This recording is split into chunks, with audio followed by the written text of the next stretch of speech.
अस्सलाम वालेकुम नाजरीन, आप देख रहे हैं स्टेट क्राफ्ट और मैं हूं सैयद मुजम्मिल शाह। नाजरीन, गिलगित बल्तिस्तान के इंतखाबात में 3 दिन बाकी रह गए हैं, लेकिन एक इल्ज़ाम जो पाकिस्तान की इलेक्टोरल तारीख में तकरीबन हर इंतखाबात में लगता रहा, वो GB इलेक्शन में भी रिपीट हो रहा है। एक बड़ी सियासी जमात यानी पाकिस्तान तहरीक इंसाफ जो यहाँ पर 2020 में गवर्नमेंट बना चुकी है, इसका दावा है कि इन्हें लेवल प्लेइंग फील्ड नहीं दिया जा रहा। कल पार्टी के सेक्रेटरी जनरल सलमान अकरम राजा चंद दीगर रहनुमाओं के हमरा जब गिलगित जा रहे थे तो पुलिस ने उन्हें रोक लिया। इससे पहले साबिक स्पीकर असद कैसर को भी इस्लामाबाद एयरपोर्ट पर रोक लिया गया था। इसके अलावा जुनैद अकबर खान को भी सूबा बदर किया गया और इस सब के पीछे ये लॉजिक दी जा रही है कि इनके पास कैंपेनिंग के लिए इलेक्शन कमीशन GB का NOC नहीं था। इस हवाले से खैबर पख्तूनख्वा के वज़ीर आला सुहेल आफरीदी ने चीफ जस्टिस गिलगित बल्तिस्तान के नाम एक ख़त भी लिखा, जिस पर चीफ इलेक्शन कमिश्नर ने वज़ीर आला खैबर पख्तूनख्वा पर इल्ज़ाम लगाया कि वो इंतखाबात में रुकावट डालना चाहते हैं। बहरहाल इलेक्शन जो भी करवा रहा है, इनको ये ज़रूर सोचना चाहिए कि पोलिंग का मतलब ही यही है जहाँ अवाम ने फ़ैसला करना होता है, ना कि इन पर कोई फ़ैसला मुसल्लत करना। अगर NOC नून लीग और पीपल्स पार्टी की क़यादत को मिल सकता है तो इसकी कोई वजह नहीं कि तहरीक इंसाफ की लीडरशिप इससे महरूम रहे। इस वक्त बैरिस्टर गौहर तो हमें इलेक्शन मुहिम चलाते नज़र आ रहे हैं, लेकिन हम PTI के बाकी रहनुमाओं का हाल भी देख रहे हैं जिन्हें हुकूमत अपने लिए हार्ड लाइनर समझती है। इसके अलावा गिलगित बल्तिस्तान इलेक्शन के हवाले से हमें नवाज शरीफ भी काफ़ी अरसे बाद एक्टिव दिखाई दे रहे हैं, जहाँ उन्होंने मुख्तलिफ रेफरेंसेस से उनकी हुकूमत को ख़त्म करने की बातें की। इस पर भी हम बात करेंगे कि आखिर नवाज शरीफ साहब को अपनी ही हुकूमत में मुझे क्यों निकाला वाले बयानिए की ज़रूरत क्यों पड़ रही है। इससे पहले हम एहसन इकबाल साहब को भी सुन चुके हैं, जहां उनकी हुकूमत बॉन्ड्स के फ्लोट करने पर अपनी कामयाबी का इजहार कर रही थी। उन्होंने इस हवाले से कहा कि यह नहायत शर्मनाक बात है कि हम कोई बॉन्ड फ्लोट करें और इस पर जश्न मनाएं। बॉन्ड कर्जा है, हमें अपना एहतसाब करना चाहिए। इसी तरह हम ख्वाजा आसिफ की लेस्को में मुबैना रिश्वत सतानी और बद इंतज़ामी के ख़िलाफ़ भी एक ट्वीट देख चुके हैं। अब सवाल यह है कि नून लीग की सीनियर क़यादत को इस वक्त एक पॉपुलिस्ट सियासत की ज़रूरत क्यों पेश आ रही है, जबकि इनकी हुकूमत हमें काफ़ी मजबूत पोजीशन में दिखाई दे रही है और ये इनकी हुकूमत का क्लेम भी है। इन तमाम मौज़ूआत पर अपनी गुफ्तगू का आगाज़ करेंगे। शौकत यूसुफजई साहब मौजूद हैं, तहरीक इंसाफ के सीनियर रहनुमा हैं। पीपल्स पार्टी की सीनियर रहनुमा शर्मिला फ़ारूकी साहिबा मौजूद हैं और मुआविन ख़ुसूसी वज़ीर आज़म हुज़ैफ़ा रहमान साहब ज्वाइन कर रहे हैं। आप तीनों का बहुत बहुत शुक्रिया। हुज़ैफ़ा साहब, आपसे आगाज़ करूँगा। ये जो 7 जून के इंतखाबात हैं गिलगित बल्तिस्तान में, ये पहले ही कंट्रोवर्शियल हो गए। उसकी वजह यह है कि पाकिस्तान तहरीक इंसाफ का बयानिया आपने देख लिया। वो ये कह रहे हैं कि सलमान राजा साहब गए, उनको स्कर्दू नहीं जाने दिया गया। असद कैसर साहब के साथ जो हुआ उसको कंडेम किया जा रहा। तो शफाफियत पे अगर पहले से इतने सवालात खड़े हो जाएंगे तो फिर इंतखाब होने से पहले जो पब्लिक कॉन्फिडेंस है उसमें कोई फ़र्क नहीं पड़ेगा, आपको लगता है, इलेक्शन की शफाफियत को लेके? जी, बहुत शुक्रिया। आपने हुकूमत का मौक़िफ़ जानने के लिए मुझे मदऊ किया। गुजारिश ये है कि तहरीक इंसाफ का अपना एक नुक्ता नज़र है, लेकिन मैं आपके सामने कुछ चीज़ें खोल कर रख देता हूँ। पहली बात तो ये है कि कोई आज से 3 दिन पहले एक टॉक शो में अचानक मुझे इनवाइट किया गया और बताया गया कि असद कैसर साहब को जहाज़ में सवार नहीं होने दिया गया। इस तरह की उन्होंने मुझे बात बताई, तो मुझे, चूँकि मेरे पास मालूमात अधूरी थी, मैंने यही कहा कि ये मुनासिब नहीं है, ऐसा नहीं होना चाहिए। लेकिन उसके बाद मैंने सारी चीज़ों की फर्दर तहकीक की और आज आप वही सवाल मुझसे दोबारा कर रहे हैं। पहली बात तो ये है कि मुज़म्मिल साहब, कोई भी सियासी जमात अगर ऐसे इक़दामात करे जो कि सियासी जमात के कम इक़दामात लगें, किसी अस्करी या मुसल्लह विंग के इक़दामात लगें और वो उस पर डटी हुई हो आज तक, तो मुझे आप ये बताएं कि रियासत क्या उस जमात को उन सब बातों को भूलकर अलाउ करे और लोगों को ये मैसेज दे कि ठीक है, रियासत 3-4 साल बाद अगर आप 9 मई करें, अगर आप जिन्ना हाउस पे हमला कर दें, अगर आप एयरफोर्स के जो है बेस पे हमला कर दें, GHQ के गेट पे हमला कर दें, तो रियासत उन्हें भूल जाती है उन चीज़ों को। और जब आपसे कहा जाता है कि चलें छोड़ दें सारी बातों को, आप कहते हैं CCTV ले आएं, ये चीज़ें करें। लीडर सामने हैं, यास्मीन राशिद बैठी हैं जिन्ना हाउस के बाहर, बंदा मोर उठाकर ला रहा है। इजाज चौधरी बैठे हैं बाहर, वो पतलून लहरा रहा है, बानी तहरीक इंसाफ का भतीजा, और वो कह रहे हैं कि जी CCTV का रिकॉर्ड निकलवा दें। हमने क्या कहा, सारी जमातों ने, पीपल्स पार्टी बड़ी बनी, जरदारी साहब ने कई दफा ये बात की कि आप कम अज कम इस पर अनकंडीशनल अपॉलॉजी करें और कहीं जिसने अनकंडीशनल अपॉलॉजी नहीं करे या जिसने किया उसकी मजम्मत करें खुलकर और कहीं गलत हुआ है, और ये कोई जमात को नहीं करना चाहिए। ये क्या कहते हैं, ये जानबूझकर इस तरह के इकदाम जब आते इलेक्शन हो या कोई जलसे का NOC लेना हो, उसको बीइंग अपॉर्चुनिटी यूज करना चाहते हैं ताकि अवाम को मैसेज दें कि रियासत ने तो हमें माफ कर दिया, रियासत भूल गई है। इतना बड़ा हमने रियासत के खिलाफ एक मुसल्लह काम किया नहीं। भुट्टो साहब की असैसिनेशन हो गई, पीपल्स पार्टी तब भी मकबूलियत के अरूज पर थी। माल रोड के ऊपर पीपल्स पार्टी के कारकुनानों ने को खुद सोजियों पे मजबूर किया गया, उनको यानी बदतरीन टॉर्चर किया गया। किसी पीपल्स पार्टी के बंदे ने किसी कोर कमांडर के घर के बाहर या किसी वजीर आला के या जीओआर के बाहर या रंडी शरा के बाहर आगे तो लगाई, खुद सोजियां तो की, ये नहीं किया कि अंदर घुसकर वो दहशतगर्द बन गए हो। अब बात यह कि आज जीबी के अंदर इंतखाबात हैं तो उसमें बैरिस्टर गौहर कैंपेन चला रहा है। आपका सवाल बनेगा बैरिस्टर गौहर चला रहे तो असद कैसर क्यों नहीं चलाने दे रहे? बात यह कि सिर्फ वो रहनुमा जिनके खिलाफ जाहिर है एविडेंस सरफेस पे मौजूद नहीं, लेकिन सबको पता है कि वो बानी तहरीक इंसाफ के 9 मई के बयानिए के साथ खड़े हुए थे, उन व्हाट्सएप ग्रुपों में मौजूद थे, असद कैसर उनमें मौजूद थे, बैरिस्टर गौहर मौजूद नहीं था तो किसने बैरिस्टर गौहर नहीं, हुज़ैफा साहब ये सलमान राजा साहब तो आए ही, उसके बाद फिर ज़हीर बाबर साहब हैं, नईम पंजोता हैं, शौकत बसरा हैं। हाँ जी जी जी ये भी यही कह रहे हैं वगैरह उसी नहीं शौकत बसरा साहब का तो आपको पता है, मुझसे ज्यादा पता है कि शौकत बसरा साहब क्या बयानियां रखते हैं।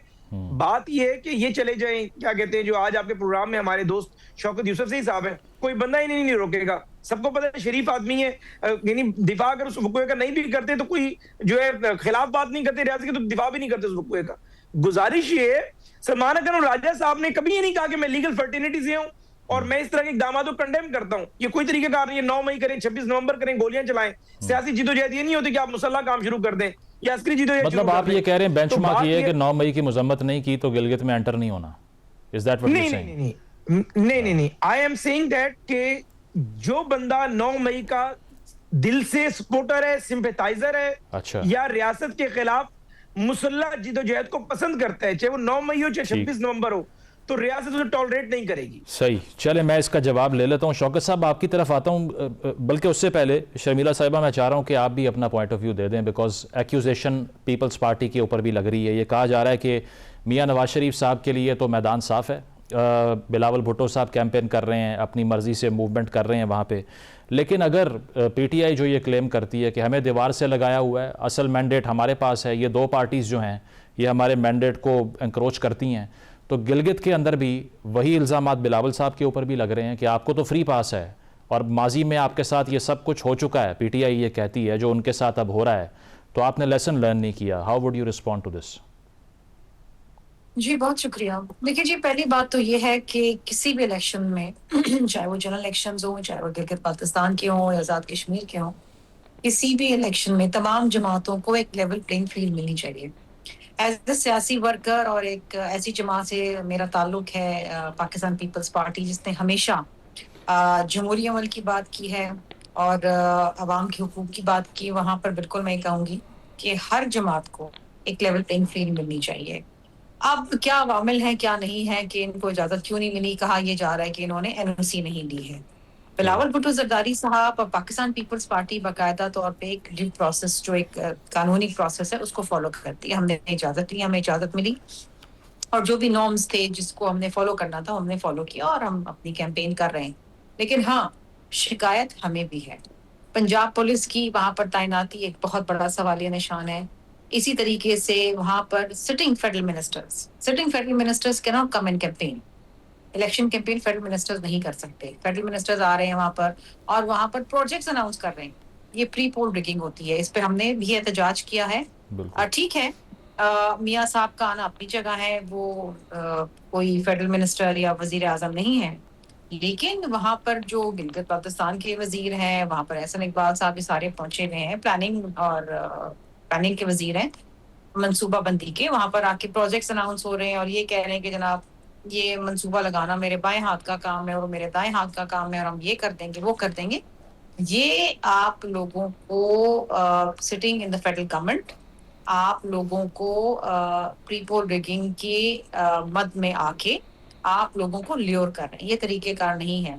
ठीक है, हमने रवायती तौर पे देखा है कि जो जमात फेडरल गवर्नमेंट में होती है उसकी तरफ इन इलेक्शन का रुझान जरूर होता है, लेकिन आप बिलावल भुट्टो जरदारी साहब के जलसे देखें, भरपूर तरीके से वहां पर जीबी की आवाम जो है वो सामने आई है और गिलगित बाल्टिस्तान की आवाम जानती है शुरू दिन से शहीद जुल्फ़िकार अली भुट्टो साहब के वक्त से लेके फिर आसिफ अली जरदारी साहब के वक्त पर जब ऑर्डर आया 2009 का, जहां पर एक लेजिस्लेटिव असेंबली आई, उसके नतीजे में उनका जी वजीर आला आया, गवर्नर आया और उनको एक लेजिस्लेटिव असेंबली मिली। ये तमाम चीजें शहीद जुल्फ़िकार अली भुट्टो के टाइम पे जब एफसी वहां से खत्म की गई, तो जो हकूक देने की बात है अमली तौर पे, वो काम पाकिस्तान पीपल्स पार्टी ने किया। और यही वजह है कि पाकिस्तान पीपल्स पार्टी गिलगित बाल्टिस्तान में सबसे ज्यादा मकबूलियत रखने वाली जमात आज भी है। लेकिन क्या पीटीआई के मौक़िफ़ को फिर सपोर्ट करते हैं? क्योंकि आपने खुद कहा ना कि लेवल प्लेइंग फील्ड होना चाहिए। फिर एक तरफ एनओसी का आर्गूमेंट राना सनाउल्लाह साहब कह रहे हैं, नवाज शरीफ साहब ने भी एनओसी लिया है। अगर पीटीआई ये कहती है कि हमें मुतअद्दिद बार राब्ते करने के बावजूद, खतूत लिखने के बावजूद एंटरटेन ही नहीं किया जा रहा, तो हम क्या कर सकते हैं फिर? सो आपको लगता है कि ये लेवल प्लेइंग फील्ड अगर एंटरटेन की बात नहीं है, एंटरटेन की बात नहीं है, मुझे नहीं पता कि एंटरटेन किया जा रहा है या क्या जो शराइत रखी जा रही है क्या उसके ऊपर वो आमादा हो रहे हैं कि नहीं हो रहे। लेकिन एनओसी तो हर किसी को लेना होती है, चाहे आपने देखा बिलावल भुट्टो जरदारी साहब ने ली है, मियां साहब ने ली है, तो कहीं भी अगर आप जलसा करना चाहेंगे, गैदरिंग करना चाहेंगे, you have to follow the rules.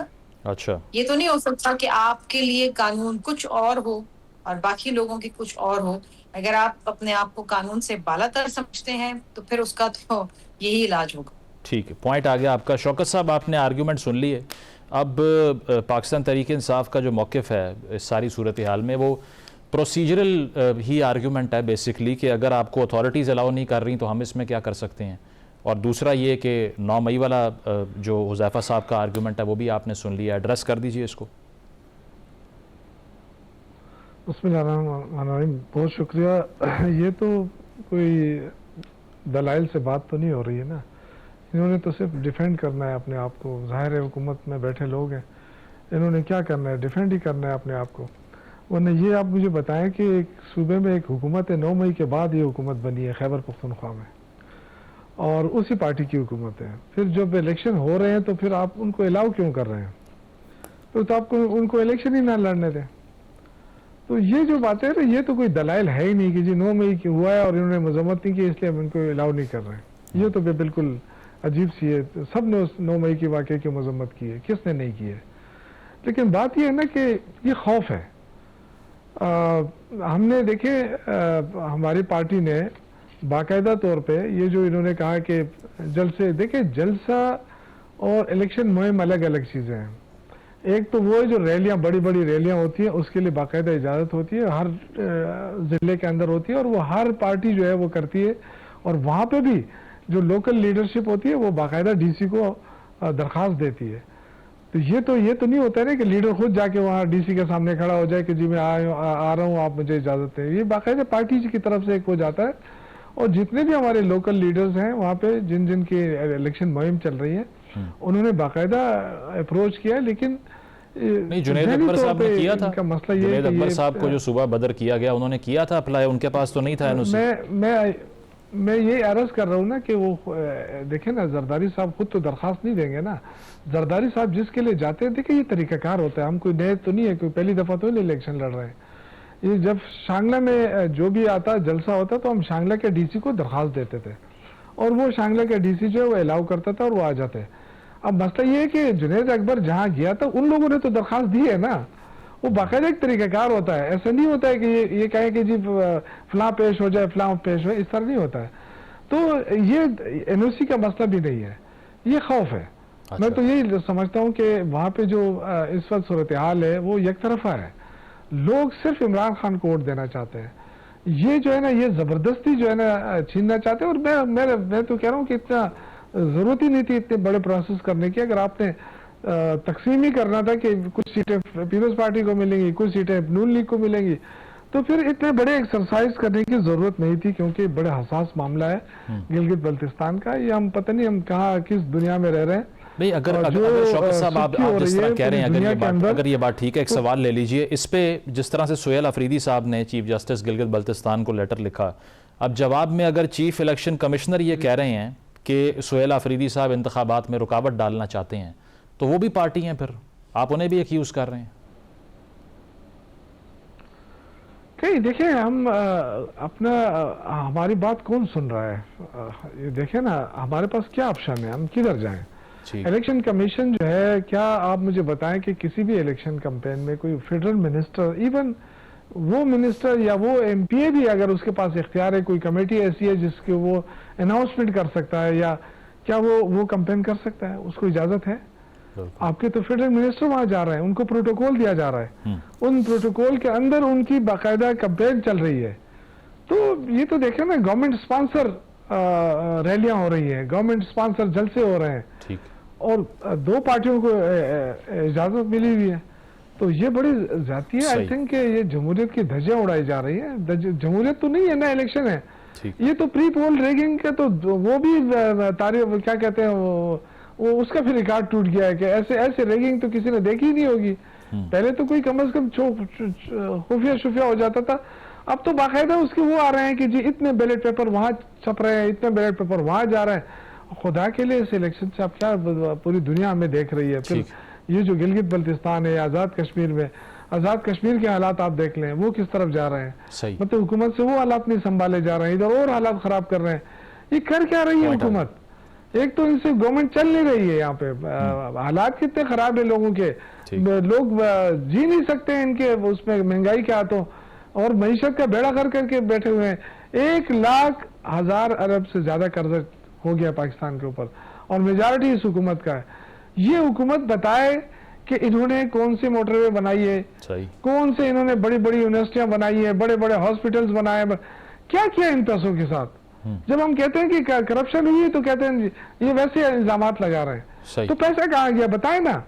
Imran Khan ने 57 अरब डॉलर का कर्जा लिया था, हमारे दौर में 26 अरब डॉलर वापस भी कर दिए थे।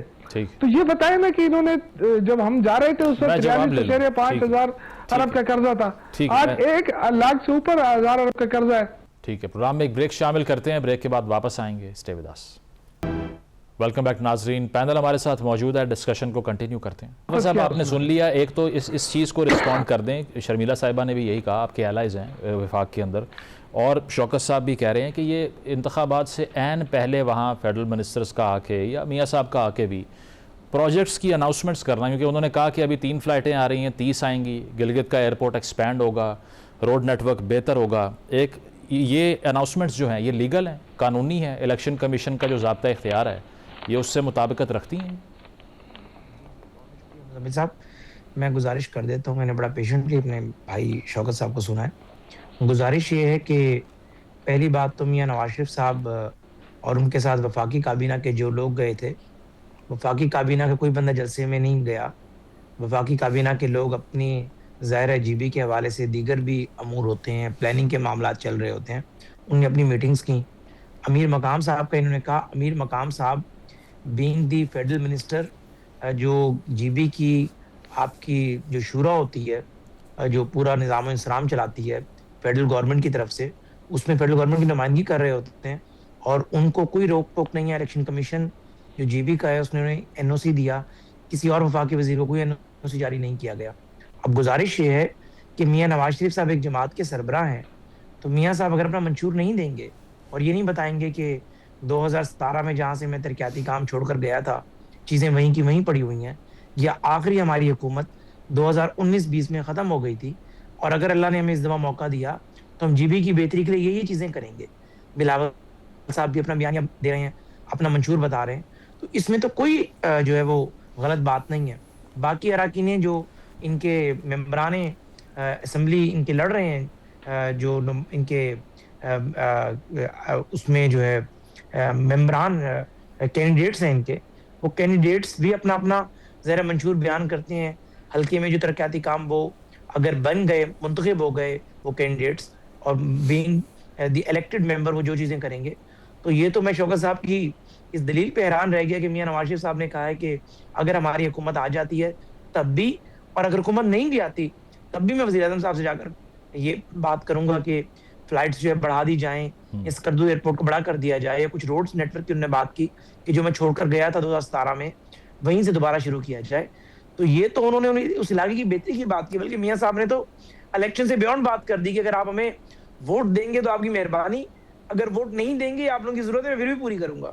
तो उसको बजाय कि आप अप्रिशिएट करें कि एक बंदे ने वाकई अगर एक नेशनल लीडर वाली बात की है, और वो वाकई डिजर्व करते हैं अप्रिसिएशन, तो हम अप्रिशिएट करें।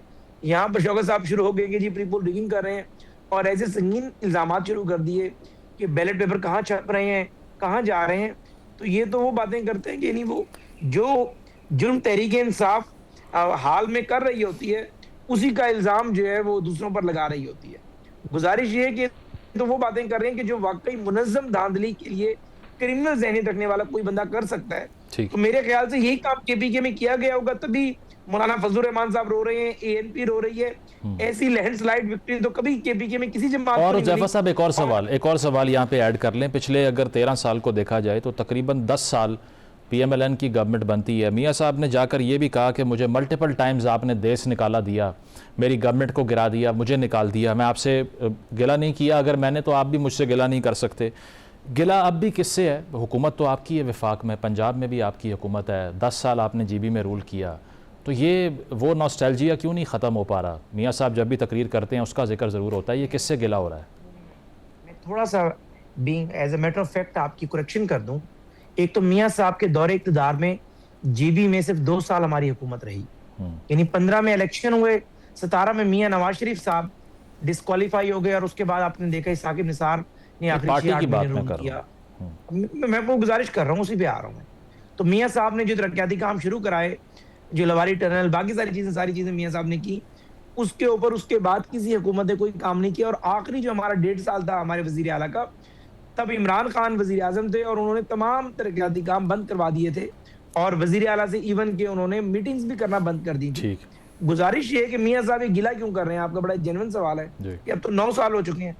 आप गिला तब करते हैं जब आप अवाम का बुरा हाल देखते हैं।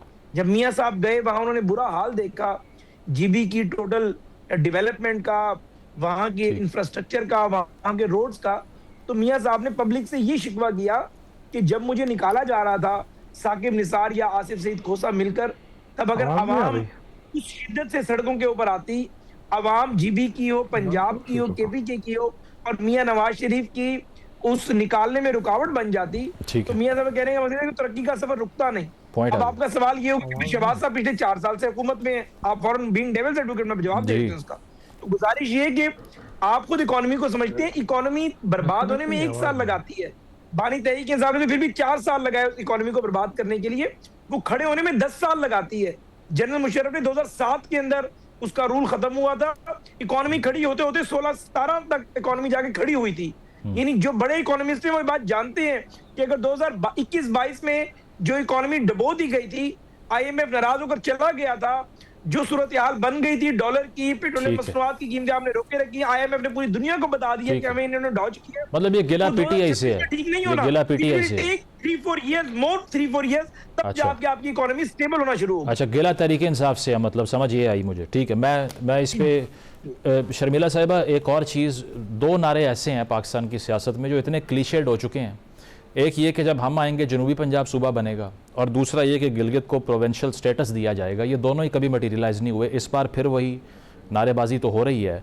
लेकिन बिलावल साहब ने यह भी साथ कहा अपनी जो तकरीर है कि इस्लामाबाद को मानना होगा कि गिलगित बल्तिस्तान के जो वसाइल हैं वो इधर की आवाम के हैं, लेकिन इस्लामाबाद ये बात नहीं मान रहा। इस्लामाबाद में तो आप भी हैं, सर जरदारी साहब भी हैं, आपका विफाक में भी एक शेर है, तो वहाँ पर तो ये केस फाइट करते हुए पीपल्स पार्टी को हम उस तरह से नहीं देखते। और दूसरी चीज़ ये कि इस मरतबा भी चीफ सेक्रेटरी और गवर्नर ही सूबा चलाएंगे, या ये सिर्फ इलेक्शन स्लोगन है कि 18वीं तरमीम के जो राइट्स हैं सारे वो गिलगित को मिलेंगे? क्योंकि अब तो जो 18वीं तरमीम के एनएफसी के तहत वसाइल थे उसके भी रिवर्सल की बातें विफाक में शुरू हो गई हैं, तो गिलगित में कैसे 18th अमेंडमेंट आ जाएगी? देखिए, बहुत अहम सवाल आपने पूछा। पहली बात तो ये है कि गिलगित बाल्तिस्तान की आवाम का ये हक है कि उनके जो कुदरती वसाइल है, उनकी जो मादनियात है, पानी है, ज़मीन है, जो कुछ है, उसके ऊपर उनका अख्तियार होना चाहिए और उनके फैसले राइज होने चाहिए। जब मैंने आपको सदर जरदारी का जिक्र किया था और जब गिलगित बाल्तिस्तान का ऑर्डर 2009 आया था, जिसके तहत पहली बार गिलगित बाल्तिस्तान में एक लेजिस्लेटिव असेंबली आई, चीफ मिनिस्टर आया, उनके अख्तियारात हुए, ये पहला स्टेप था और एक बहुत मेजर स्टेप था। उसके बाद अब तक गिलगित बाल्तिस्तान के अंदर कोई खातिर खा तब्दीली या बेहतरी या बरतरी नहीं आई है। ये बिल्कुल सही बात है कि गिलगित बाल्तिस्तान को सूबाई स्टेटस मिलना चाहिए, उनका एनएसए वार्ड के अंदर हिस्सा होना चाहिए, उनकी नेशनल असेंबली सेनेट के अंदर सीट्स होनी चाहिए, ये उनका राइट है। बहुत से लोग, और जाहिर बात है इस्लामाबाद की जो पॉलिसी है वो यही उसको गिलगित बाल्टिस्तान के स्टेटस को नथी करती है मकबूजा जम्मू और कश्मीर के हवाले से, इंटरनेशनल बॉर्डर्स के हवाले से। And again GB is a very very important area जहाँ पर वो बिल्कुल बॉर्डर मिलता है। बात ये है कि हम कब तक इंतजार करेंगे, और ये हक उनको मिलना चाहिए। बिलावल भुट्टो जरदारी साहब ने जो बात की वो वही बात थी जो शुरू से हम कर रहे हैं, जो पाकिस्तान पीपल्स पार्टी के प्लेटफॉर्म से आती है कि हक के हकमियत, हक के रोजगार और हक के मिल्कियत, ये गिलगित बाल्टिस्तान के लोगों का हक है और ये इनको मिलना चाहिए। हम बिल्कुल इस्लामाबाद में बैठे हैं और हम हमेशा आवाम के हुकूक की बात करते हैं और उसको अमली तौर पे करके भी दिखाते हैं, और इंशाल्लाह ताला अगर हमारी हुकूमत बनती है तो हम इस बात के ऊपर मजीद जोर भी देंगे, कोशिशें भी तेज करेंगे। लेकिन शमीरा साहब, अगर किसी को क्लियर मेजॉरिटी नहीं मिलती तो फिर आपके लिए वो जो स्ट्रेटजी है वो क्या है? क्योंकि आज़ाद उम्मीदवारों का धड़ा है, उनके साथ अलायंस आप कर सकते हैं या PMLN is going to be your option? देखिए, अलायंस हो सकता है, why not. Even national assembly में भी तो हमने अलायंस ही किया है ना PMLN के साथ। और इस मुल्क के अंदर इतनी ज्यादा पोलराइजेशन है और इतनी ज्यादा मैं एक अनफॉर्चुनेट बात भी बिल्कुल यहाँ पर लाना चाहूंगी। जब बिलावल भुट्टो जरदारी साहब ने फॉर्म 45 और 47 की बात की तो ये बड़ी अहम बात थी कि इलेक्शन चोरी भी किए जाते हैं, प्री पोल रिगिंग होती है, पोस्ट पोल रिगिंग होती है, ड्यूरिंग पोल्स रिगिंग होती है। तो जो असल लोग हैं जिनका हक बनता है कि वो राज करें और हाकमियत करें, उनको जब हक नहीं मिलता और उनको पीछे रखा जाता है तो फिर बड़ी बेचैनी होती है। अब पोलराइजेशन की आपने बात की कि अगर किसी को क्लियर मेजॉरिटी नहीं मिलती तो then again you are dependent on your coalition partners. आप अगर एक फैसला करना चाहते हैं तो आपको अपने कोलिशन पार्टनर को राजी करना है, जरूरी नहीं है वो उस बात पे राजी हो। और इशू ये था फेडरल गवर्नमेंट के अंदर ही आप देख लें कि बहुत सारी ऐसी चीजें हैं, क्योंकि पीपल्स पार्टी एक कोलिशन के अंदर है, हमारी हुकूमत नहीं है, लेकिन बहुत सारी चीजें अगर हम हुकूमत में होते हैं, क्लियर मेजॉरिटी होती तो हम कर जाते। सही 18वीं तरमीम हमने की और ये एक बहुत अहम डॉक्यूमेंट है और बहुत अहम अमेंडमेंट है जिसके तहत सूबों को उनकी मिल्कियत मिली, उनको इख्तियारात मिले, उनको फंड्स मिले एनएफसी के अंदर। ये तमाम चीजें हैं। You made strong provincial provinces और strong provinces make a strong federation. यहाँ पर इस वक्त वफाक में जो जुस्तजू चल रही है और कोशिशें वो ये हैं कि सूबों को कमजोर किया जाए, सही उन मसाइल ले ली जाए, क्योंकि इनकी नाअहली और नाकामी जो है इनसे पूरी नहीं हो रही है। सही, ठीक है, बिल्कुल बिल्कुल। ये तो आर्गुमेंट जो है वो फ्लोट हो रहा है। प्रोग्राम में एक ब्रेक शामिल करते हैं, ब्रेक के बाद वापस आएंगे। Stay with us. Welcome back नाजरीन। GB इलेक्शंस पर हमारी गुफ्तगू जारी है। शौकत साहब, इसी सवाल का एक तो जवाब दे दीजिए कि अगर इलेक्शन स्ट्रेटजी के हवाले से जो आज़ाद उम्मीदवार हैं या अगर आपको मैंडेट दिया जाता है तो फिर आप किस तरफ जाना पसंद करेंगे? और दूसरा, राना सनाउल्लाह साहब ने कहा कि बैरिस्टर गौहर जो हैं वो जिधर दिल चाह रहा है उधर जलसे कर रहे हैं, मीटिंग्स कर रहे हैं, उन्हें कोई नहीं रोक रहा, वो भी तहरीक इंसाफ के रहनुमा हैं, वो भी सीनियर हैं, वो पार्टी को लीड कर रहे हैं, तो फिर ये गिला बनता ही नहीं हमसे। देखिए, तो अभी जाके हुआ है। बहरहाल आपने जो बात की कि नवाज शरीफ साहब किससे गिला कर रहे हैं, तो देखिए गिला अपनों से होता है। वो उनका गिला बजा है, वो अपनों से गिला कर रहे हैं ना कि क्यों निकाला। अच्छा, तो थे। और दूसरी बात यह कि मेरे भाई ने कहा कि शौकत साहब अगर जाना चाहते हैं तो जा सकते।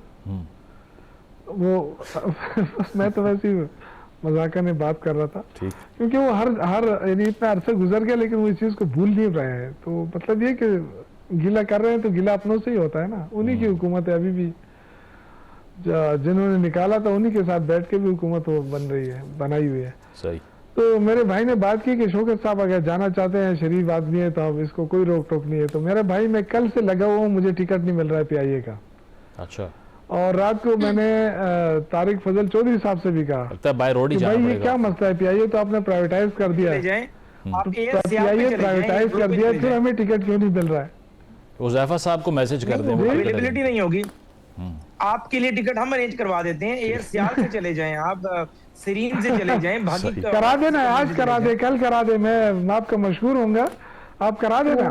मैं तो देखे ना, मैं कल से मैं लगा हुआ हूँ और मुझे टिकट ये कि चूंकि आपको खुद पता है, फिर उसके बाद या शौकत साहब आपको आपके स्टाफ ने बताया नहीं, लेकिन जीबी की चूंकि पीआईए की फ्लाइट्स महदूद हैं और पूरा जहाज जब भी जाता है फुल जाता है और लोग 15 दिन पहले टिकट नहीं कराते हैं, तो ये वजह होगी। अदरवाइज किसी को कोई हम जाए या ना जाए, देखिए मेरी बात सुने उज़ैफा भाई, बात ये है कि पहले मुझे उन्होंने कहा कि टिकट आपको मिल जाएगा, फिर उन्होंने शांति कार्ड मांगा, शांति कार्ड के बाद उन्होंने 1 घंटे बाद कहा कि सॉरी नहीं है, सीट नहीं है, हालांकि उन्होंने मुझे कह दिया था कि 3 सीटें हैं, तो उन्होंने आपको 3 चाहिए नाम था नहीं साथ मांगे एक थे मैसेज कर दें कि मैं 9 मई की मजम्मत कर रहा हूं, तो फिर शायद जल्दी हो जाता ये प्रोसेस। नहीं, तो 9 मई की मजम्मत हम 9 मई 10 मई को कर चुके हैं, ये बात नहीं है, ये देखिए ये तो एक बहाना है ना, देखिए ये एक बहाना है। जब देखिए ये बदकिस्मती है कि अब बहुत मुश्किल है कि आवाम इनके साथ खड़ी हो ना। अच्छा, अब तो अवामी सियासत तो इनकी खत्म हो गई है, तो अब जितना भी ये चाहते हैं, जितना भी इनके बस चल रहा है, अपना ताकत का इस्तेमाल हो रहा है। आप बताएं मुझे कि पंजाब पुलिस का गिलगित बल्तिस्तान भेजना, मेरे घर के सामने रास्ता है ना, सीपेक शारा रेशम बिशाम, वहां से गाड़ियां गुजरे, आज मुझे उनका मैसेज आया कि जी इतनी पता नहीं कितनी गाड़ियां जो है वो चली गई हैं, और वहां जाके वो क्या करेंगे, मतलब क्या काम है उनका। अगर आपने भेजना ही है तो खैबर पख्तूनख्वा की पुलिस तो बहुत नजदीक है, कोहिस्तान खत्म होता है तो गिलगित बल्तिस्तान शुरू होता है। ये वैसे लग रहा है एक्सचेंज प्रोग्राम लग रहा है, क्योंकि आप जमान पार्क में गिलगित की पुलिस ले आए थे, ये जो है ना, ये गलतफहमियां भी फैला रहा है, और ये पूरी तैयारी कर ली है कि जिस तरह 2024 का इलेक्शन हुआ है उसका एक्शन रिप्ले होगा। अच्छा। लेकिन उससे होगा क्या, मैं आपको बताऊं, उससे होगा ये कि बहुत बड़ा नुकसान होगा पाकिस्तान को। शायद ये जीत का अपना वो झंडा लहरा दें, लेकिन पाकिस्तान जो है ना वो नहीं जीत सकेगा, ये बहुत मुश्किल है। शॉर्टली एक और जवाब दे दें, एक और जवाब दे दें, आपने मुश्किलात की बात की। ये जो है ना, जो कुछ कर रहे हैं, ये मैं कह रहा हूँ कि ये आग के साथ खेलने वाली बात है, नहीं करना चाहिए। इस वक्त देखें ना, रीजन के अंदर हमारे जितने पड़ोस ममालिक हैं उनके साथ तो हमारे कोई अच्छा ताल्लुक नहीं है। अच्छा। इवन हमारी जो छोटी मोटी ट्रेड थी वो भी खत्म हो गई, तो आपकी मईशत भी इतनी गिरी हुई है कि आपके अपने कारखाने बंद हो रहे हैं, लोग यहाँ से भाग रहे हैं। शौकत साहब एक और सवाल का जवाब दे दें, और आप कर्जे पे कर्जे ले रहे हैं। एक सवाल का जवाब, ठीक, कर्जों पे जो सूद अदायगी है उसके लिए भी कर्जे ले रहे हैं। अच्छा, और आप कर क्या रहे हैं? अच्छा, एक सवाल का जवाब दे दें शॉर्टली। सोहेल अफरीदी साहब के खिलाफ सुना है, फॉरवर्ड ब्लॉक की खबरें आ रही हैं, गंडापुर साहब का इंतजार किया जा रहा है, कुछ लोग उनसे नाराज भी हो गए हैं, तो जहाँ मैंडेट आपका मौजूद है, जहाँ वजीर आला मौजूद है, अब तो वहाँ भी मसाइल का सामना है, उसको कैसे एड्रेस करेगी पार्टी? सर पहली बात ये है कि ये सारा फ्रॉड है, धोखा है, और ये मीडिया की वार है। ठीक। तो सोहेल अफरीदी के खिलाफ कितने प्रोपेगंडे हुए कि जी फलां का साथी है, फलां का साथी है, कुछ भी नहीं है। ये इमरान खान का नाम ही नहीं है। पहले भी इमरान खान ने नामजद किया था अली अमीन गंडापुर साहब को, उन्हीं के कहने पे वो चले गए, उन्हीं के कहने पे सोहेल अफरीदी आए हैं। देखिए हमारी पार्टी में इलेक्टेबल नहीं है, वोट इमरान खान का है, ये याद रखें। और जो इमरान खान के साथ खड़ा होगा वही पार्टी में रहेगा। पॉइंट आ गया। तो ऐसी कोई बात नहीं है, फॉरवर्ड ब्लॉक कुछ भी नहीं है। लोगों की जेन्युइन उनके ग्रीवेंसेस हैं, उन ग्रीवेंसेस को दूर करने की कोशिश हो रही है। ये खुश ना हो, इन्होंने इलेक्शन देखा हुआ हमारे सेनेट का, इन्होंने कहा कि 30 बंदे हमारे साथ है, 35 बंदे हमारे साथ है, जब इलेक्शन हुआ तो 1 वोट भी ये नहीं हासिल कर सके। सही। हुज़ैफा साहब 10 सेकंड है, ये आप ज्वाइन कर सकते हैं जो निगरान सेटअप के वजीर आला हैं, हाजी गुलबर खान का जो धड़ा है PTI सपोर्टेड, उसको अगर वाज़े अक्सरियत नहीं मिलती और Peoples Party is the only option. किस हवाले से आप जीबी के हवाले से पूछ रहे हैं मुझसे? जी बिल्कुल, पीपल्स पार्टी से हमारी बड़ा अच्छा वर्किंग रिलेशनशिप है। पहली बात तो ये कि हमें पूरा यकीन है, सारे सर्वेज हमारे पास मौजूद है, अवामी राय की जो मकबूलियत हमें बार बार मिल रही है कि हम सिंगल लार्जेस्ट पार्टी बनकर उभरेंगे, हुकूमत बनाएंगे। लेकिन अगर सीटें नहीं बनती तो पीपल्स पार्टी हमारी भाई ये सर्वे कौन करा रहा है? कौन करा रहा है जी सर्वे? कौन सी सर्वे आप तक पहुंच रही है? ये सारे कराते हैं, ये गैलप कराता है, आईपोड ये कराता तो है, देखिए पॉइंट आ ना, गया। हमारा तो आवामी आएगी। जितने बड़े चैनल हैं आपके पाकिस्तान के, वो तो ये कह रहे हैं कि 24 से 12 मकबूलियत आपकी है। फैसला PTI ले जा 7 सकती फैसला है, 7 तारीख को होगा। वक्त पीपल्स खत्म हो गया, पार्टी वक्त और खत्म हो गया। एक शौक साहब नून बहुत लीग। शुक्रिया। वो शौक जो यूसुफ एक साहब, सीट है- शर्मिला फारूकी साहिबा, हुज़ैफा रहमान साहब मौजूद थे। ब्रेक लेने के बाद वापस आएंगे। Stay with us. नाज़रीन, प्रोग्राम आपने मुलाहिज़ा किया, फीडबैक ज़रूर दीजिएगा। इजाज़त दीजिए, अल्लाह हाफ़िज़।